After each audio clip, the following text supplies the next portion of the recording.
ಸ್ನೇಹಿತರೆ ನಮಸ್ಕಾರ. ನಾನು ಶ್ರೀಧರ. ಶಿವಮೊಗ್ಗ ನಗರದಲ್ಲಿ ಇಂದಿನ ದಿನದಲ್ಲಿ ತುಂಗಾ ನದಿಯನ್ನು ಉಳಿಸುವುದಕ್ಕಾಗಿ ಹಾಗೂ ತುಂಗಾ ನದಿಯ ಸ್ವಚ್ಛತೆಯನ್ನು ಕಾಪಾಡುವುದಕ್ಕಾಗಿ ಅನೇಕ ತಂಡಗಳು, ಅನೇಕ ಅಭಿಯಾನಗಳು ನಡೀತಾ ಇದೆ. ಇದರಲ್ಲಿ ನಿರ್ಮಲ ತುಂಗಾ ಅಭಿಯಾನ ಸಹ ಒಂದು. ಈ ಅಭಿಯಾನ ಈಗ ನಿರ್ಮಲ ತುಂಗಭದ್ರಾ ಅಭಿಯಾನವಾಗಿ ಪರಿವರ್ತನೆ ಆಗಿದೆ. ಈ ತಂಡದ ಸದಸ್ಯರುಗಳು ತುಂಗಾ ನದಿಯ ಸ್ವಚ್ಛತೆಯನ್ನು ಹಾಗೂ ತುಂಗಾ ನದಿಯನ್ನು ಉಳಿಸುವುದಕ್ಕಾಗಿ ಅಲ್ಲದೆ ಶಿವಮೊಗ್ಗ ನಗರದ ಪರಿಸರವನ್ನು ರಕ್ಷಿಸುವುದಕ್ಕಾಗಿ ಅನೇಕ ಕಾರ್ಯಾಚರಣೆಗಳನ್ನು ಮಾಡ್ತಾ ಇದ್ದಾರೆ. ಇವತ್ತಿನ ದಿನ ಈ ತಂಡದ ಸದಸ್ಯರಾದ ಶ್ರೀಯುತ ಡಾಕ್ಟರ್ ಶ್ರೀಪತಿಯವರು ಹಾಗೂ ಶ್ರೀಯುತ ಬಾಲಕೃಷ್ಣ ನಾಯ್ಡುರವರು ನಮ್ಮೊಂದಿಗಿದ್ದಾರೆ. ಅವರಿಂದ ಈ ತಂಡದ ಕೆಲಸ ಕಾರ್ಯಗಳು ಹಾಗೂ ಅಭಿಯಾನದ ಬಗ್ಗೆ ಅನೇಕ ವಿಚಾರಗಳನ್ನು ತಿಳಿದುಕೊಳ್ಳೋಣ. ಬನ್ನಿ ಭೇಟಿ ಮಾಡೋಣ ಡಾಕ್ಟರ್ ಶ್ರೀಪತಿ ಹಾಗೂ ಶ್ರೀಯುತ ಬಾಲಕೃಷ್ಣ ನಾಯ್ಡುರವರನ್ನು. ಡಾಕ್ಟರ್ ಶ್ರೀಪತಿಯವರಿಗೆ ಹಾಗೂ ಬಾಲಕೃಷ್ಣ ನಾಯ್ಡು ಅವರಿಗೆ ನಮಸ್ಕಾರ. ಶಿವಮೊಗ್ಗದ ಪರಿಸರ ಕಾಳಜಿಯಲ್ಲಿ ತಮ್ಮಿಬ್ಬರದ್ದು ಅಮೋಘವಾದ ಪಾತ್ರ ಇದೆ ಅಂತ ಕೇಳಿದ್ದೇನೆ. ನಿಮ್ಮೊಂದಿಗೆ ಸಹಕರಿಸಲಿಕ್ಕೆ ಇನ್ನೂ ಅನೇಕ ಜನಗಳಿದ್ದಾರೆ. ಪ್ರಥಮವಾಗಿ ಈ ಪರಿಸರ ಕಾಳಜಿ, ಈ ಅಭಿಯಾನ ಇವೆಲ್ಲ ಹೇಗೆ ಪ್ರಾರಂಭ ಆಯಿತು ಬಾಲವರೇ? ಸರ್, ನನಗೆ ಪರಿಸರದ ಬಗ್ಗೆ ಹೇಳ್ಬೇಕಂತಂದ್ರೆ PUC ಹುಡುಗರು ಬಂದು ನನಗೆ ಈ ಬೀಜದುಂಡೆ ಬಗ್ಗೆ ಒಂದಿಷ್ಟು ಮಾಹಿತಿ ಕೊಟ್ಟರು. ನನಗೆ ಅವರೇ ಗುರುಗಳ ಹುಡುಗರೇ. ಅಲ್ಲಿ ತನಕ ನನಗೆ ಪರಿಸರದ ಬಗ್ಗೆ ಅಷ್ಟು ಅರಿವು ಇದ್ದಿಲ್ಲ, ಮರ ಗಿಡಗಳ ಬಗ್ಗೆನೂ ಗೊತ್ತಿದ್ದಿಲ್ಲ. ಅವರು ಒಂದು 2-3 ಸರಿ ಭೇಟಿ ಮಾಡಿದರು. ಇಲ್ಲ, ಹಿಂಗೆ ಮಾಡಬೇಕು, ನೀವು ಸಹಕಾರ ಕೊಡಿ ಅಂತಂದರು. ಆಮೇಲೆ ಕ್ರಿಕೆಟ್ ಅಕಾಡೆಮಿಲಿ ಸೀಟ್ ಬಾಲ್ ಕ್ಯಾಂಪೇನ್ ಸ್ಟಾರ್ಟ್ ಮಾಡಿದ್ವಿ. ನಿರಂತರವಾಗಿ ಪ್ರತಿ ವಾರ ಹಮ್ಮಿಕೊಳ್ತಾ ಇದ್ವಿ. ಆ ರೀತಿ ಮಾಡ್ತಾ ಮಾಡ್ತಾ ಅವಾಗ ನನಗೆ ಪರಿಸರ ಕಾಳಜಿ ಸ್ವಲ್ಪ ಹೆಚ್ಚಾಯಿತು. ಆಮೇಲೆ ಗಿಡ ನೆಡೋದು, ಮತ್ತು ಎಲ್ಲೆಲ್ಲಿ ಗೌರ್ಮೆಂಟ್ ಲ್ಯಾಂಡ್ಸ್ ಇರುತ್ತೆ ಅಲ್ಲೆಲ್ಲ ಹುಡುಕೋದು, ಅಲ್ಲಿ ಗಿಡ ಹಾಕೋದು, ಅದನ್ನು ಪ್ರೊಟೆಕ್ಷನ್ ಮಾಡೋದು ಅಲ್ಲಿಂದ ಶುರು ಆಯಿತು. ಅದೇ ರೀತಿ ನಮ್ಮ ತುಂಗಾ ನದಿ ಬಗ್ಗೆ ತುಂಬ ವರ್ಷದಿಂದ ನಾವು ಅದೇ ನೀರು ಕುಡ್ಕೊಂಡೇ ಬೆಳೆದಿರೋದು. ಆ ನೀರು ಕುಡ್ದಿದ್ದಕ್ಕೆ ನಮಗೆ ಈ ಹೋರಾಟ ಮತ್ತು ಸ್ವಲ್ಪ ಈ ಪರಿಸರದ ಬಗ್ಗೆನೂ ನಮಗೆಲ್ಲ ಬೇಗ ನಮ್ಮ ಶಿವಮೊಗ್ಗದವರಿಗೆ ಭಾಳ ಅಟ್ಯಾಚ್ಮೆಂಟ್ ಇದೆ ಅದು ತುಂಗಾ ನದಿ. ಹಾಗಾಗಿ ತುಂಗಾ ನದಿ ಕಲುಷಿತ ಆಗ್ತಾ ಇರೋ ದಿನೇ ಹೆಚ್ಚಾಗ್ತಾ ಇತ್ತು. ಅದಕ್ಕೆ ಏನು ಗೌಂಡಾಚಾರ್ಯರು ಗಂಗಾ ಪಾದಯಾತ್ರೆ ಶುರು ಮಾಡಿದರು. ಗಂಗೆ ಅಷ್ಟು ಮಲಿನ ಆಗಿದೆ, ಅದರ ಬದುಕು ಅರ್ಧ ಭಾರತ ಇದೆ, ಆದರೆ ನಾವು ಅದನ್ನು ಕಲುಷಿತ ಮಾಡ್ತೀವಿ ಅಂತ ಅವರು 21,000 ಕಿಲೋಮೀಟರ್ ಪಾದಯಾತ್ರೆ ಮಾಡಿದ್ರು. ನಾನು ಅವ್ರ ಜೊತೆಗೆ ನಡಿಗೆ ಮಾಡ್ಬೇಕಂತೇಳಿ ನಾನು ಮೊದಲಿಗೆ ಹೋದೆ ಪಾದಯಾತ್ರೆಗೆ. 100 ಕಿಲೋಮೀಟರ್ ಪಾದಯಾತ್ರೆ ಮಾಡ್ಕೊಂಬಂದೆ. ತದನಂತರ ಇಲ್ಲಿ ವಾಪಸ್ ಬಂದಮೇಲೆ ಮತ್ತೊಂದು ಪಾದಯಾತ್ರೆಗೆ ನಮ್ಮ ಸೈನಿಕ ಕಾಲೇಜ್ ಸ್ಟೂಡೆಂಟ್ಸ್ನ ಒಂದು 15 ಜನ ಕರ್ಕೊಂಡು, ಮೆಡಿಕಲ್ ಕಾಲೇಜ್ ಸ್ಟೂಡೆಂಟ್ಸ್ ಒಂದು 4-5 ಕಾಲೇಜ್ ಮಕ್ಕಳನ್ನ ಕರ್ಕೊಂಡು ಕಾನ್ಪುರ್ನಲ್ಲಿ ಒಂದು ಬಿಟ್ಟೂರ್ ಅಂತೇಳಿ ಒಂದು ಇದೆ, ಆ ಜಾಗದಲ್ಲಿ ಪಾದಯಾತ್ರೆ ಶುರು ಮಾಡಿದ್ವಿ ಅವ್ರ ಜೊತೆಗೆ.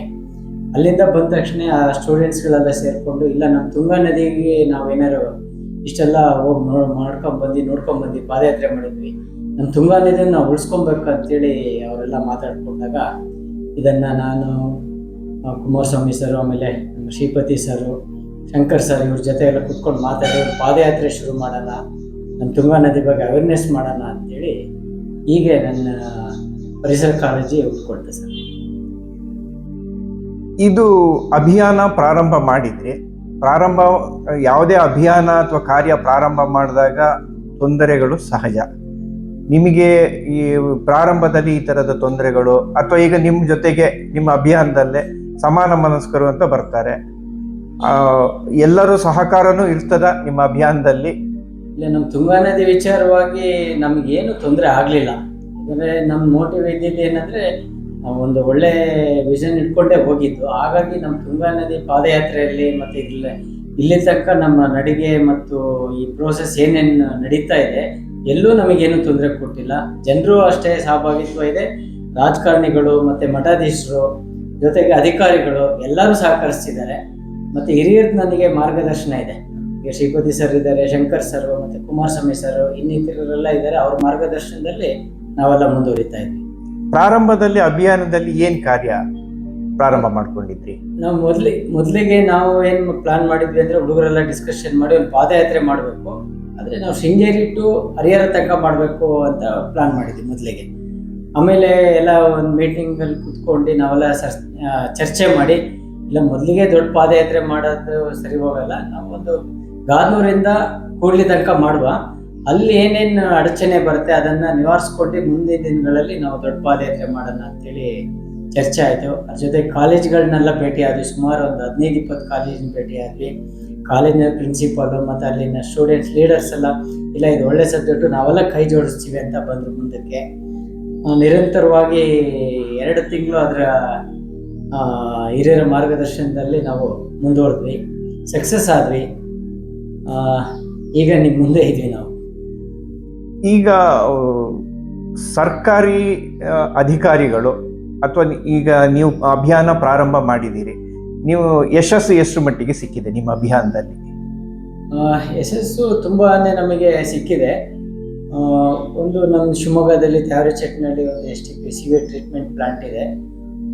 ಅದು ನಾವೊಂದು 5-6 ವರ್ಷ ಹಿಂದೆನೂ ನಾವು ಹೋಗಿದ್ವಿ, ನಾಗರಿಕ ಹಿತರಕ್ಷಣೆ ವೇದಿಕೆ ಮತ್ತು ಅನಾಥ ಹೋರಾಟ ಸಮಿತಿಯಿಂದ ಅಲ್ಲಿ ಹೋಗಿ ನೋಡಿದಾಗ ಅಲ್ಲಿ ಒಬ್ಬರು ವಾಚರ್ ಸಮೇತ ಇದ್ದಿಲ್ಲ, ಸೆಕ್ಯೂರಿಟಿ ಸಮೇತ ಇದ್ದಿಲ್ಲ.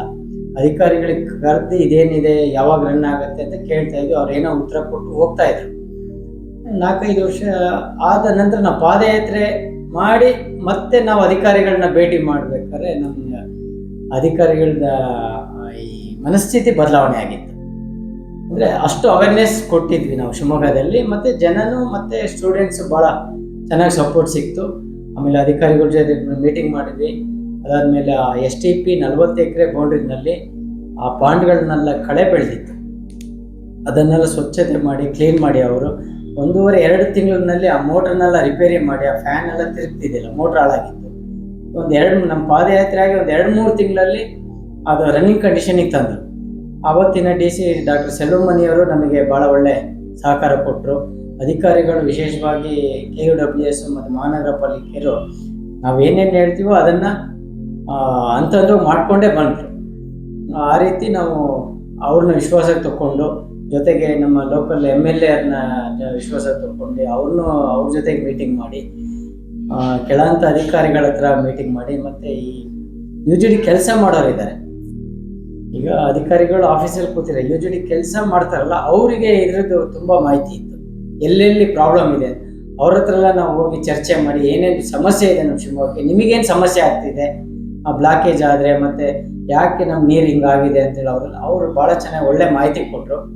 ಆ ಮಾಹಿತಿನ ನಾವು ಅಧಿಕಾರಿಗಳ ಜೊತೆ ಕೂತ್ಕೊಂಡು ಚರ್ಚೆ ಮಾಡಿ, ಶ್ರೀಪತಿ ಸರ್ ಅದಕ್ಕೆ ಟೆಕ್ನಿಕಲ್ ಆಗಿ ಅದನ್ನು ನಾವು ಹೆಂಗೆ ಹೇಳಿದ್ವಿ, ನಮಗೆ ಟೆಕ್ನಿಕಲ್ ಆಗಿ ನಮಗೆ ಗೊತ್ತಿದ್ದಿಲ್ಲ, ನಾವು ಓಡಾಡ್ತಿದ್ವಿ. ಆ ಟೆಕ್ನಿಕಲ್ ಇಶ್ಯೂ ಎಲ್ಲ ಶ್ರೀಪತಿ ಸರ್, ಕುಮಾರಸ್ವಾಮಿ ಅವರೆಲ್ಲ ಅದನ್ನು ಮಾತಾಡ್ತಾ ಇದ್ರು. ಅಧಿಕಾರಿಗಳು ಸ್ಪಂದಿಸಿದ್ದಾರೆ ನಮಗೆ. ಬಾಲವರೇ, ಈಗ ನೀವು ನಿರ್ಮಲ ತುಂಗ ಅಭಿಯಾನ ಮಾಡ್ತಾ ಇದ್ದೀರಿ. ಶಿವಮೊಗ್ಗದಲ್ಲಿ ಅನೇಕ ನಾಗರಿಕ ವೇದಿಕೆಗಳಿದ್ದಾವೆ. ಬೇರೆ ವೇದಿಕೆಗಳೆಲ್ಲ ನಿಮಗೆ ಎಷ್ಟು ಮಟ್ಟಿಗೆ ಸಪೋರ್ಟ್ ಮಾಡ್ತಾ ಇದ್ದಾರೆ? ಇಲ್ಲ, ಕೆಲವು ವೇದಿಕೆಗಳು ಇಂಡೈರೆಕ್ಟ್ಲಿ ಡೈರೆಕ್ಟ್ಲಿನೂ ಸಪೋರ್ಟ್ ಇದೆ. ಕೆಲವರು ನಮಗೆ ಬ್ಯಾಕ್ ಬೋನ್ ಆಗಿ ನಿಂತಿದ್ದಾರೆ, ಅಂದರೆ ಮುನ್ನೆಲೆ ಬರೋದಿಲ್ಲ ಅವರು. ಇನ್ನು ಕೆಲವರು ನಮ್ಮ ಹೋರಾಟಕ್ಕೆ ಮತ್ತು ನಮ್ಮ ಮೀಟಿಂಗ್ಗೆ, ಸಭೆಗಳಿಗೆ ಆ ವೇದಿಕೆಯಿಂದ ಕೆಲವರು ಪದಾಧಿಕಾರಿಗಳು ಬರ್ತಾರೆ, ಸಲಹೆ ಕೊಡ್ತಾರೆ. ಅವರು ಈಗ ಮಾಡೋಣ, ಈಗ ಮಾಡಿ ಅಂತಲೂ ಹೇಳ್ತಾರೆ. ಸಹಕಾರ ಅಂತೂ ಶಿವಮೊಗ್ಗ ಜನ ಚೆನ್ನಾಗಿದೆ, ಅವೇರ್ನೆಸ್ ಕಮ್ಮಿ ಇದೆ. ಅಂದರೆ ಎಲ್ಲಿ ಕಸ ಹಾಕಬೇಕು ಏನು ಅನ್ನೋದು ಒಂದು ಪ್ರಾಬ್ಲಮ್ ಇದೆ. ತುಂಬ ಜನಕ್ಕೆ ಅದ್ರದ್ದು ಅವೇರ್ನೆಸ್ ಇಲ್ಲ. ನಮ್ಮ ನೀರು ಎಲ್ಲಿಗೆ, ನಮ್ಮ ಗಲೀಜ್ ನೀರು ಎಲ್ಲಿಗೆ ಹೋಗ್ತಾ ಇದೆ ಅನ್ನೋದೇ ಇವತ್ತು ತನಕ ತುಂಬ ಜನಕ್ಕೆ ಗೊತ್ತಿಲ್ಲ ಒಂದು. ಆಮೇಲೆ ಅಧಿಕಾರಿಗಳು, ತುಂಬ ಹಿಂದಿನ ಅಧಿಕಾರಿಗಳು ಏನು ಮಾಡಿದ್ದಾರೆ ಅಂದರೆ ಎಲ್ಲವೂ ಕನೆಕ್ಟಿವಿಟಿ ನಮ್ಮ ತುಂಗಾ ನದಿಗೆ ಮಾಡಿಟ್ಬಿಟ್ಟಿದ್ದಾರೆ. ಈಗಿನ ಅಧಿಕಾರಿಗಳು ಅದನ್ನು ಸರಿ ಮಾಡ್ತಾ ಇದ್ದಾರೆ, ಆದರೂ ತುಂಬ ಆಗ್ತಾ ಇಲ್ಲ, ಬಟ್ ಪ್ರಯತ್ನ ನಡೀತಾ ಇದೆ.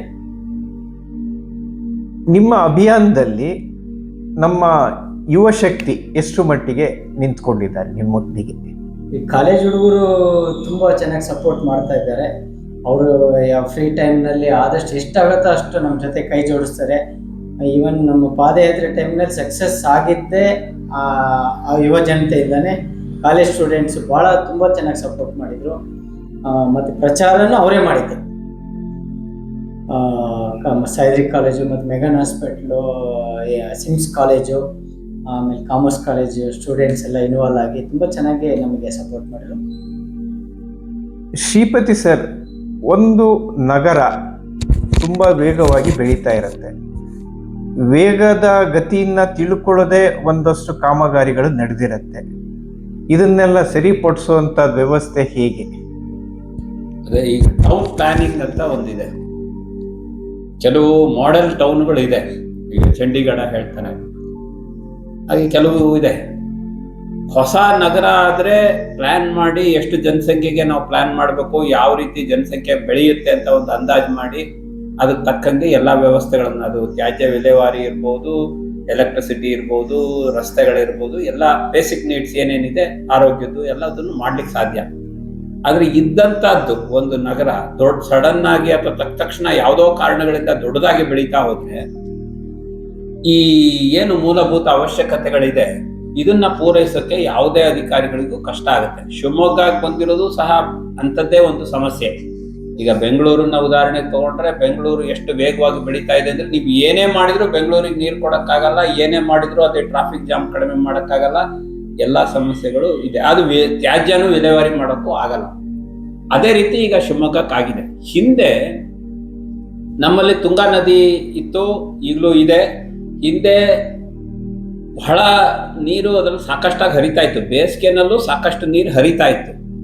ಆಗ ಏನಾಗಿದೆ, ಈ ತ್ಯಾಜ್ಯ ಯಾವತ್ತು ದ್ರವ ತ್ಯಾಜ್ಯ ಏನಿದೆ ನಮ್ದು ವೇಸ್ಟು, ಇದನ್ನ ನೀರು ಹರಿತಾ ಇರೋ ನೀರಿಗೆ ಬಿಟ್ರೆ ಒಂದ್ ಸ್ವಲ್ಪ ದೂರ ಹೊತ್ತಿಗೆ ನೀರು ಮತ್ತೆ ಶುದ್ಧಿ ಆಗುತ್ತೆ, ಹರಿಯೋ ನೀರಿಗೆ ಯಾವ ಇದು ಇಲ್ಲ ಅನ್ನೋದು ನಂಬಿಕೆ ಇತ್ತು. ಅದು ಸಹಜನೂ ಹೌದು. ಯಾಕಂದ್ರೆ ನೀವು ಬಿಡೋ ಕೊಳಚೆ ಪ್ರಮಾಣ ಕಡಿಮೆ ಇದ್ದು ಹರಿಯೋ ನೀರು ಜಾಸ್ತಿ ಇದ್ದಾಗ ಈ ಕೊಳಚೆನ ಬಿಡ್ಬೋದು. ಹಾಗಾಗಿ ಆಗಿನ ಅಧಿಕಾರಿಗಳೇನಿದ್ರು ಅಥವಾ ನಮ್ಮ ಆಡಳಿತ ಶಿವಮೊಗ್ಗ ನಗರಕ್ಕೆ ನೋಡ್ಕೊಳ್ಳೋಂಥವ್ರು ಏನಿದ್ರು, ಅವ್ರು ಸಹಜವಾಗಿ ತುಂಗಾ ನದಿ ಇದೆ, ನಮ್ ಕೊಳಚೆನ ಅಲ್ಲಿ ಬಿಟ್ರಾಯ್ತು, ನದಿನಲ್ಲಿ ಸಾಕಷ್ಟು ನೀರಿದೆ, ತಿಳಿಯಾಗಿ ಮುಂದೆ ಹೋಗುತ್ತೆ. ಯಾಕಂದ್ರೆ ನೀರಲ್ಲಿರೋ ಬ್ಯಾಕ್ಟೀರಿಯಾಗಳಿರ್ಬೋದು, ಮೀನ್ ಇರ್ಬೋದು, ಇವೆಲ್ಲ ಈ ಕೊಳಚೆನ ತಿಂದು ಶುದ್ಧ ಮಾಡುತ್ತೆ. ಸಹಜ ಹೌದು, ಅದು ಸತ್ಯವೂ ಹೌದು. ಯಾವ ಪ್ರಮಾಣದಲ್ಲಿ ಅನ್ನೋದು ಬಹಳ ಮುಖ್ಯ. ಯಾವಾಗ ನದಿಗೆ ಬೇಸಿಗೆನಲ್ಲಿ ಮಳೆಗಾಲ ಮುಗಿದ ನಂತರ ಹರಿಯೋ ಪ್ರಮಾಣ ಕಡಿಮೆ ಆಯ್ತು, ನಾವು ಬಿಡುವ ಕೊಳಚೆ ಪ್ರಮಾಣ ಅಷ್ಟೇ ಇತ್ತು, ಮತ್ತೆ ಜನಸಂಖ್ಯೆ ಜಾಸ್ತಿ ಆದ್ಮೇಲೆ ಅದು ಜಾಸ್ತಿನೂ ಆಯ್ತು. ಆಗ ಈ ಸಮಸ್ಯೆಗಳು ಉದ್ಭವ ಆಯ್ತು. ಹಾಗಾಗಿ ಏನಾಗಿದೆ, ಈಗ ಇದನ್ನ ಸರಿಪಡಿಸೋದು ಹೇಗೆ? ಅದಕ್ಕೆ ಒಂದೇ ಪರಿಹಾರ ಏನಂದ್ರೆ, ನಾವು ಯಾವುದೇ ಕೊಳಚೆನ್ನು ನದಿಗೆ ಬಿಡದಲೆ ಶುದ್ಧಿ ಮಾಡಿ ನದಿಗೆ ಬಿಡುವಂಥದ್ದು ಮಾಡಬೇಕು. ಆಗಿನ ವ್ಯವಸ್ಥೆನಲ್ಲಿ ಶುದ್ಧೀಕರಣ ಕೇಂದ್ರ ಒಂದು ಸ್ಥಾಪನೆ ಮಾಡಿದ್ರು ಸಹ ಅದು ಬಹಳ ಸಣ್ಣದಿತ್ತು, ಗುಂಡಪ್ಪ ಶೆಟ್ ಹತ್ರ ಇತ್ತು.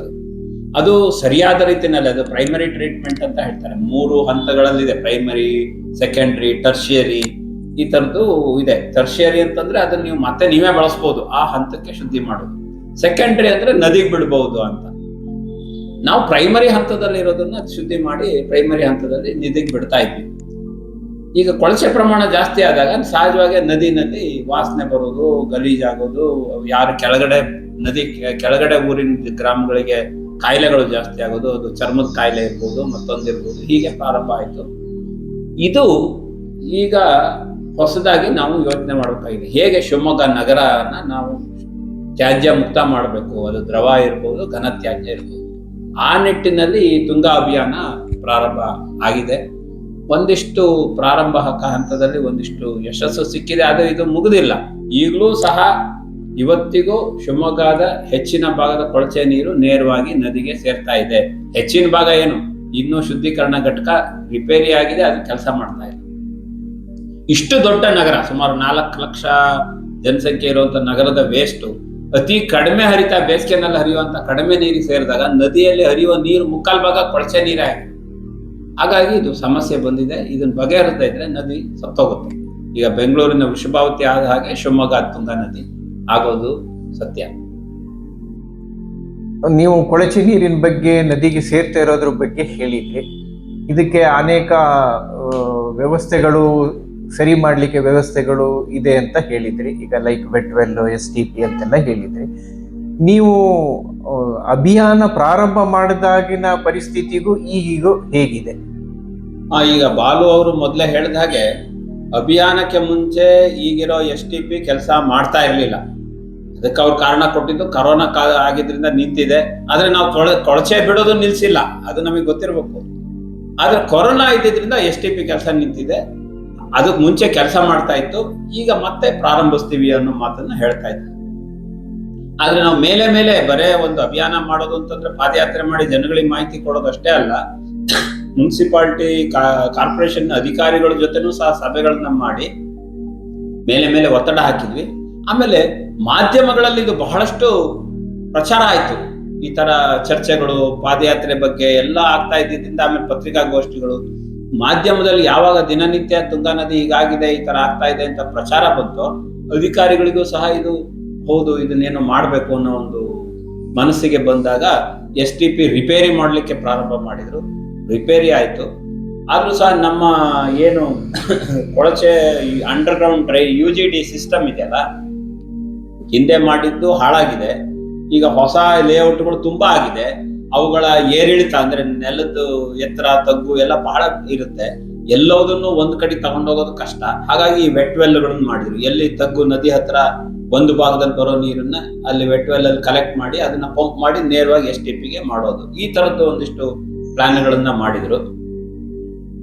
ಈಗ ಅದು ಈ ವೆಟ್ ವೆಲ್ಗಳು ಸಾಕಷ್ಟು ಆಗಿದೆ. ಸುಮಾರು 17 ವೆಟ್ ವೆಲ್ಗಳಿಗೆ ಅವರು ಮಾಡಿದ್ದಾರೆ. ಆ ಕಡೆ ನದಿಯ ಆ ಕಡೆ ಭಾಗದ್ದು ಇದೆ, ಈ ಕಡೆ ವಿದ್ಯಾನಗರ ಕಡೆದು ಇದೆ, ಈ ಭಾಗದ್ದು ಇದೆ, ಮಾಡಿದ್ದಾರೆ. ಆದ್ರೆ ಇನ್ನೂ ಯಾವುದೇ ವೆಟ್ ವೆಲ್ ಇಂದ ಸರಿಯಾಗಿ ನಮ್ಮ STP ಹೋಗ್ತಾ ಇಲ್ಲ. ಹಾಗಾಗಿ STP ನಲ್ಲಿ ನೀರ್ ಬರ್ದಲೆ ಅಲ್ಲಿ ಕೆಲಸನೂ ಮಾಡ್ತಾ ಇಲ್ಲ. ಕೆಲಸ ಇದು ಒತ್ತಡ ಹಾಕ್ತಾ ಇದ್ದಾರೆ. ನಡೆಯುತ್ತೆ. ಬಹಳ ಮಟ್ಟಿಗೆ ನಾವು ಭರವಸೆ ಇಟ್ಕೊಂಡಿದ್ವಿ, ಆಶೆ ಇಟ್ಕೊಂಡಿದ್ವಿ. ಸದ್ಯದಲ್ಲೇ ಅದು ಕಾರ್ಯಾರಂಭ ಮಾಡಿ ನದಿಗೆ ಕೊಳಚೆ ಹೋಗದೆ ಇರೋಂಗೆ ತಡಿಲಿಕ್ಕೆ ಆಗುತ್ತೆ ಅನ್ನೋದು ನಮ್ಮ ಆಸೆ. ಸ್ನೇಹಿತರೆ, ಈ ವಿಡಿಯೋವನ್ನು ಹೆಚ್ಚಿನ ಜನರಿಗೆ ತಲುಪಿಸಲು ದಯವಿಟ್ಟು ಸಹಾಯ ಮಾಡಿ ಹಾಗೂ ನಿಮ್ಮ ಅಭಿಪ್ರಾಯವನ್ನು ದಯವಿಟ್ಟು ಕಾಮೆಂಟ್ ಬಾಕ್ಸ್ನಲ್ಲಿ ಹಾಕಿ ಹಾಗೂ ಈ ವಿಡಿಯೋವನ್ನು ಲೈಕ್ ಮಾಡಿ. ಈ ವಿಚಾರದಲ್ಲಿ ಇನ್ನೂ ಹೆಚ್ಚಿನ ವಿಚಾರಗಳನ್ನು ಮುಂದಿನ ವಿಡಿಯೋಗಳಲ್ಲಿ ತಿಳಿದುಕೊಳ್ಳೋಣ. ಮತ್ತೆ ಮುಂದಿನ ವಿಡಿಯೋದಲ್ಲಿ ಭೇಟಿ ಮಾಡೋಣ. ಸರ್ವೇ ಜನ ಸುಖಿನೋ ಭವಂತು. ನಮಸ್ಕಾರ.